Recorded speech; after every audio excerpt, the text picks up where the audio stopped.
the last video, if you guys are ready. Leverage. What is this leverage thing that we keep talking about here? And how do I get some? How do I get some leverage? So if you're going to ultimately win at insurancing, and yes, that's a verb, insurancing. If you're going to win your appeals, you're going to need leverage. And there's no way around that. Now, I wish that I could tell you, I mean, I did do a little bit of a spiel about how there are some good people there, and sometimes there are some good people with power, and you can get a good person on a good day. But as a whole, insurance companies are there for one thing and one thing only, and that is to make money. And they have to make money. And if they don't make money, they're not doing their job. That's their one and only job. They are not there for your best interest. They are not there to make sure that you get the best procedure, the most healthy procedure, that you get the thing that is the absolute best thing for you and your body, that you have the best choices for your health care. Would that it were. Would that it were. Why are they there? Money. In the end, money is always going to be what wins. And where we often lose is when we get emotional about it, and we expect them to look at our case as human beings, and we expect them to look at us as individuals who need help and might even be dying, might have this pain that's killing us, might have this condition. In the case of me, I had this condition that was causing my blood pressure to spike so dangerously high that it literally could kill me at any moment. And as much as I wanted them to care about that, I knew that that was not what was going to win my appeal, although the documentation of all of those things helped. What ultimately wins are dollar bills. And that's where this idea of leverage comes in. And what leverage is having something to balance out the scales of what you are asking for. That's what leverage is. It's a way to really tip those scales in your favor. And knowing that money is what makes the insurance company's world go round will always help you try to figure things out.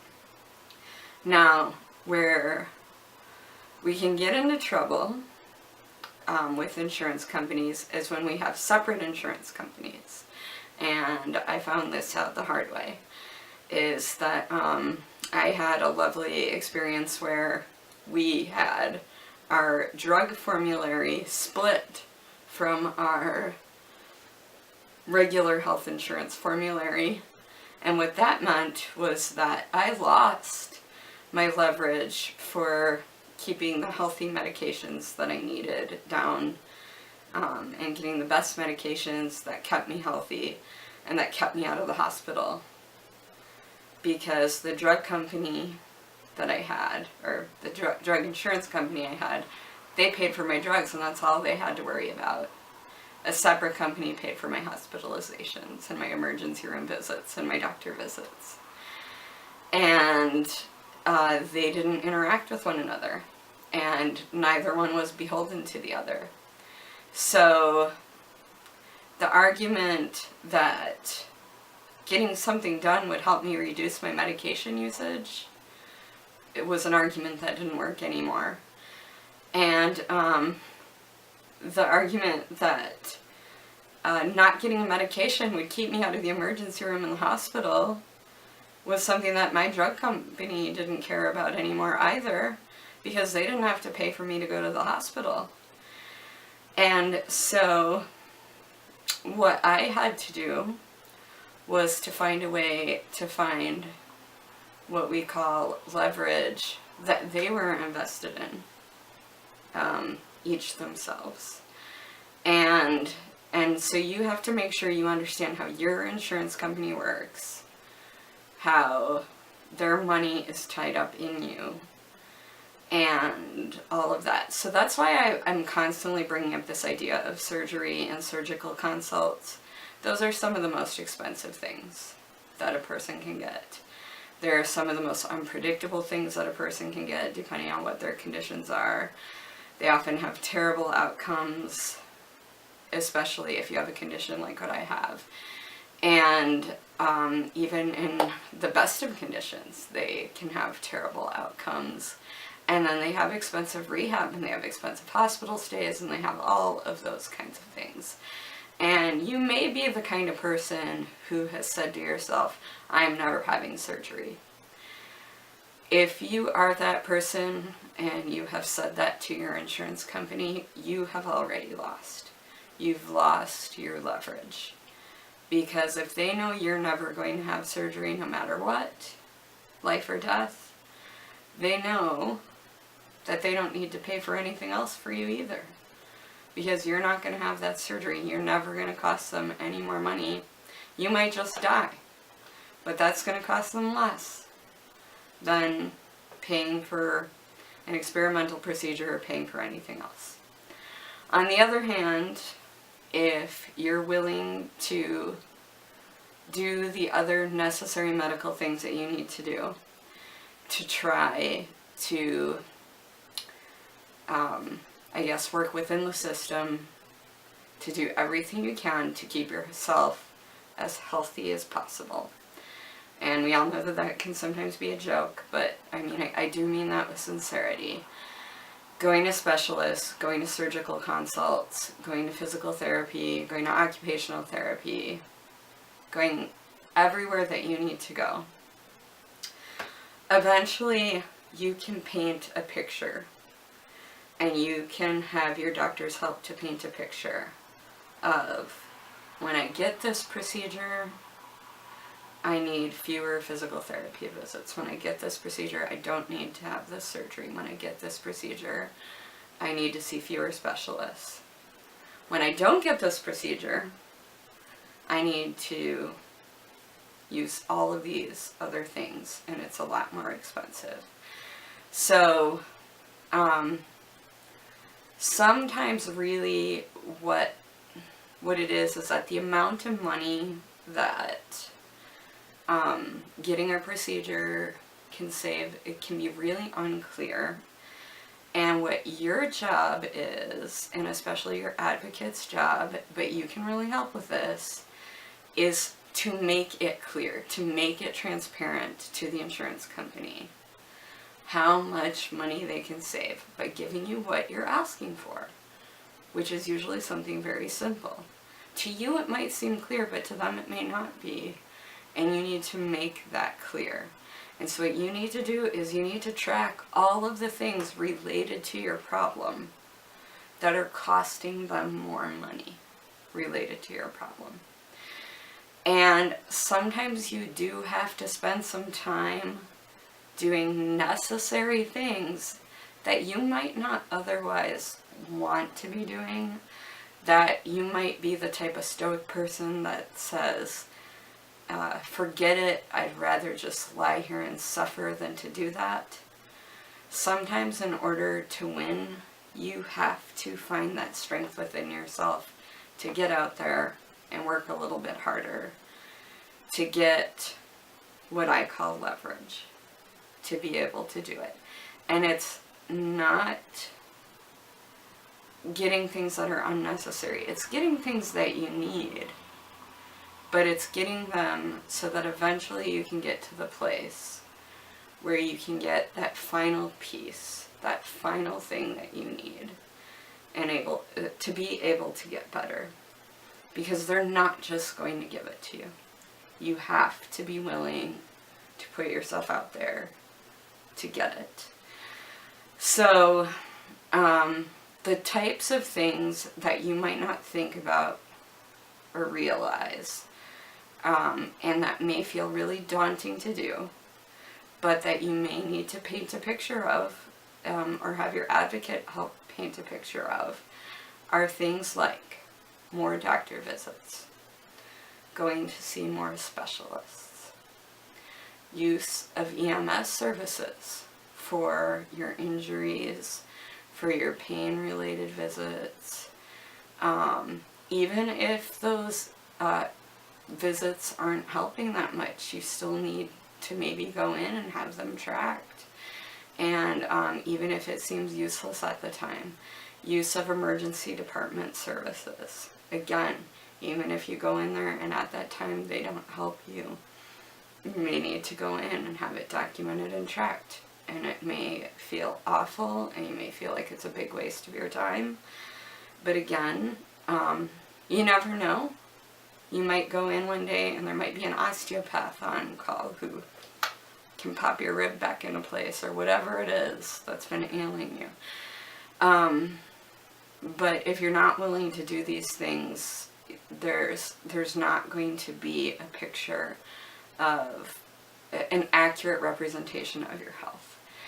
And if you're sick, and if you have to go to the hospital, sometimes it might require you going to the hospital, even though I realize hospitals can be dangerous places, but you might have to do that. You might have to document every extra visit and problem that you've had due to the lack of treatment and how they've accumulated. You, when you do these things, you might need to contact, email, and CC, and via your advocate whenever possible, every time a new problem has occurred due to the denial of these necessary services. And, sometimes these things can compound really quickly. I mentioned before, there was one injury cascaded to another injury, pain went up, meant blood pressure went up. Blood pressure went up meant they started having to do echocardiograms, all kinds of other really expensive procedures. And, being able to track those clear linear progressions of that, and then other medication-related side effects and things like that, all related to one ankle injury, were really, in the end, something that made it really convincing to my insurance company that, oh geez, we messed up here. If we had maybe just approved this ankle visit, we might have saved ourselves 4 weeks of hospital visits and specialty visits. And so, as hard as it may be to trust the medical field and to go in, sometimes we have to establish those relationships and get treated for things that normally we would suck it up and ignore, to be able to do that. Every time that you have a new injury, a need for more care, new symptoms, something that's cardio related, a pain increase, neuropathy, a lack of pain control. Pain control is a really big thing these days. Need for new medications, need for new testing or specialty care. Those things all need to be documented. And the thing about those things is they all cost money, and they all add up really quickly. And so when we're talking about leverage, that's what leverage means. And so if, and this is where I'm going to separate things, is that if all of your medical care is together, that's grand, because you're going to probably easily be able to make arguments because they're all together. If your medical care is separate and you have separate formularies, so if you have a health visit formulary for your emergency care services and doctor visits and stuff like that, then you need to make sure that all of your issues are all falling under the purview of those types of issues. They need to be specialty care visits and stuff like that. Medications that are administered need to be administered at the hospital because that's the only way that that insurance is going to be charged for them. Similarly, if you're arguing for medication that you need, what you're going to need is you're going to need to find other medications that are needed, that are going to end up costing them money, that are, you know, that's just the way it works, that they're separate, and you're not going to be able to pit one against the other because honestly they don't care about one another. They're separate and all they care about is the money. But that's the way that the leverage portion of things works. And this is probably the most dangerous piece of information that you can have when it comes to how insurance companies work, is that it's about money. And if you need things and you're willing to take those steps to accumulate and paint that picture to make sure that they understand that it's costing them more not to pay for what you need, that's going to be the best way for you to really help it become clear. Now hopefully you have a smart insurance company and it's just clear to them from the outset.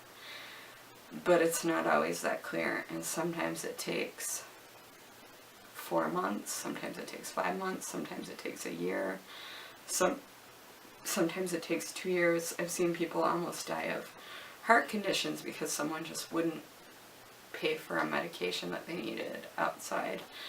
But, you know, the only way they were able to get that was to go to the emergency room, to the emergency room, to the emergency room, to the emergency room, until finally their insurance company was like, oh, wow, 20 emergency room visits cost a heck of a lot more than if we just pay for this heart medication this person needs. And sometimes, unfortunately, that's what it takes to get them to care about a patient's well-being, is for it to cost them more money not to care. So, that's the last piece on this, leverage, and in the end, that's the piece that wins. But none of these exists in a vacuum. They all are necessary components. But if you use them wisely and not haphazardly, and you use them together and you get the support of people around you, you can get these things covered that you need. It is possible, and anyone who tells you that it's utterly impossible is wrong. These things can be done. So, the usual disclaimer, none of this is meant to be a substitute for any medical advice at all. Make sure to always consult with your doctor, and of course you're all going to have to consult with your own insurance companies, unfortunately, on all of these things. But I hope the information that I've given you is helpful, and of course you can always look down in the information box, join any of our groups, and hope to see you there. Alright, take care.